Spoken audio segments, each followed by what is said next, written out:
நீ ஆண்டவரை ஏற்றுக்கொள்வதற்கு முன்னாடி என்ன பிரச்சனை இருந்துச்சோ அதே பிரச்சனை தான். இப்படிதான் போயிட்டே இருக்கு. ஆனா இப்படி கடைசி வரை போக கர்த்தர் விட மாட்டார். ஒரு இடத்துல கர்த்தர் நிற்க வைத்து என் ஜனங்களுக்கும் உன் ஜனங்களுக்கும் வித்தியாசம் உண்டு பண்ணும்படி செய்வேன் என்று இதை நம்புறவங்க மட்டும் கைகளை தட்டி ஒரு இடத்துல கர்த்தர் ஒரு பெரிய சேஞ்ச கொடுக்க போறார். அது வரைக்கும் காமனா எல்லாரும் எகிப்தியருக்கும் இஸ்ரவேலருக்கும் வித்தியாசமே இல்லாம எல்லாருக்கும் தண்ணீர் எப்படிதான் மாறுச்சு அப்படின்னா ரத்தமா தான் மாறுச்சு. வித்தியாசமே இல்லை. அவன் தெய்வத்தை கும்பிடுறான், இவன் ஜீவனுள்ள தேவனை கும்பிடுறான். அவன் வீட்டுல என்ன பிரச்சனையோ அதே பிரச்சனை தான் இவன் வீட்டுல.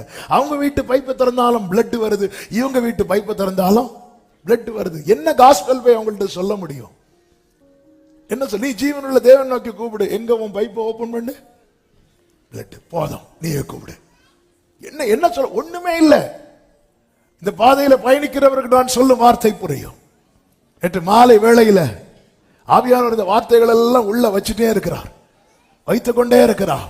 எனவேதான் சொன்னேன், இது சிலருக்கு எமர்ஜென்சியா கொடுக்கப்பட வேண்டிய வார்த்தை. ரேமா, இந்த ஃபைல கர்த்தர் மேல தூக்கி வச்சிருக்கிறார்.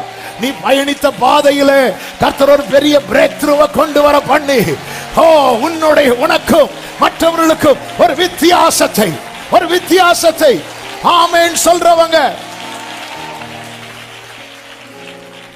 ஹalleluya.